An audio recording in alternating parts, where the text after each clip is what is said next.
رب تعالیٰ فرماتا ہے قرآن پاک میں وَلَوْ تَرَى إِذْ يَتَوَفَّى الَّذِينَ كَفَرُوا الْمَلَائِكَةَ يَضْرِبُونَ وُجُوهَهُمْ وَأَدْبَارَهُمْ اے کاش تم فرشتوں کو دیکھتے کہ وہ روح کیسے نکالتے ہیں. قرآن میں اللہ فرماتا ہے اے کاش تم اگر یہ دیکھ سکتے کہ فرشتے روح کیسے نکالتے ہیں. یضربون وجوہہم وادبارہم پہلے ان کے منہ پر مارتے ہیں پھر پیٹھ پہ بھی مارتے ہیں. قرآن کے الفاظ میں بتا رہا ہوں. کہتے ہیں حدیث سنو, حدیث پاک سنو.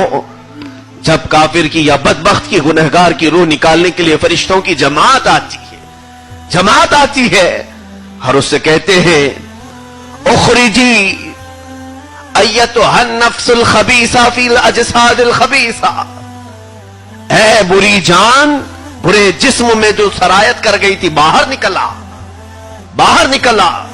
فرشتے اس سے پکارتے ہیں روح نکلنے سے قبل, اور اس کے بعد کیا کہتے ہیں ابشری من حمیم وغساق وآخر من شکلہ ازواج, تجھے بشارت ہو جہنم کے کھولتے ہوئے پانی کی اور تجھے بشارت ہو جہنم کے کانٹے دار درخت کی.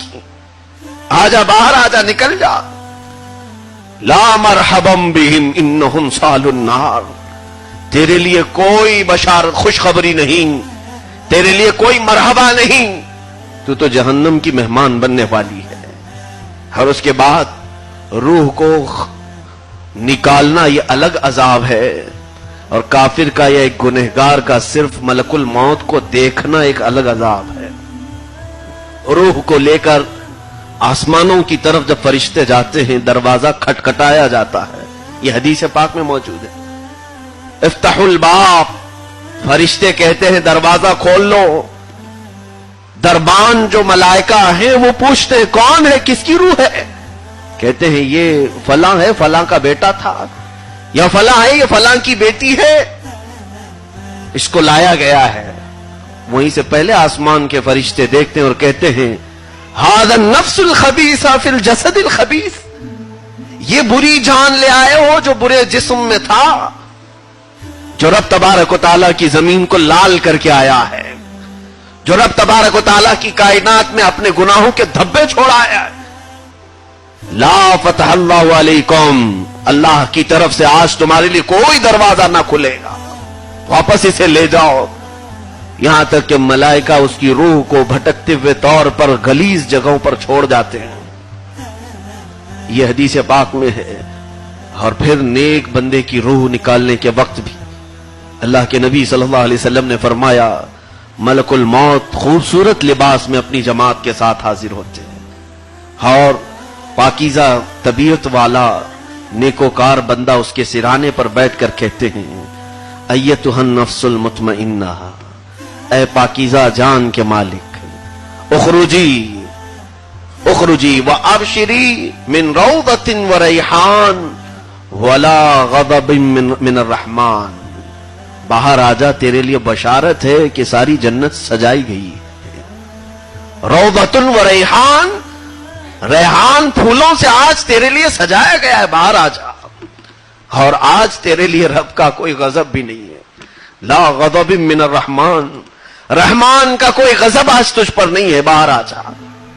ارجعی الی ربک راضیۃ مرضیہ, اپنے رب کی طرف راضی ہو کر کے آجا, خوشی خوشی آجا. اس کی روح کو مخمل میں چھپا کر ایک خوبصورت تشتری میں لے کر فرشتے ملأ الاعلیٰ کے پاس پہنچتے ہیں, اور جب آسمان کا دروازہ کھٹکھٹایا جاتا ہے اور فرشتے کہتے ہیں فلاں کا بیٹا یا فلاں کی بیٹی آج اس کی روح لائی گئی ہے, پہلے آسمان کے فرشتے کہتے ہیں النفس الحمیدہ فی الجسد الحمید, پاکیزہ جان ہے اور پاکیزہ جسم میں تھی, اس کے لیے دروازے کھولے جائیں. دروازہ ایک نہیں, دوسرے, تیسرے, چوتھے, پانچویں, چھٹے, ساتوں آسمان کے دروازے کھولے گئے, حتیٰ کہ یہ پاکیزہ جان, یہ گناہگار نہیں, نیکوکار طبیعت کی روح 7ویں آسمان کے اوپر بھی عرش اعلیٰ کے نیچے مسکن بنا کر رہتی ہے، یہاں تک کہ رب تعالیٰ فرماتا ہے کہ اب تجھے جنت کے دروازے کھلنے تک میرے اسی جلو میں، میری اس رحمت کے سائے میں جگہ دی جاتی ہے. تیرے لیے اب کوئی انتظار نہیں، تیرے لیے خوشیاں ہیں. اے عزیزان گرامی، یہ دو طرح کی چیزیں حدیث پاک میں ملتی ہیں. واللہ عالم بالصواب، اللہ بہتر جانتا ہے کہ ہمارا شمار کون سی جماعت میں ہے. اللہ ہی بہتر جانتا ہے کہ ہمیں کون سے ملائکہ روح نکالنے کے لیے آنے والے ہیں، عذاب کے یا رحمت کے. ملک الموت کس کو اپنے ساتھ لے کر آنے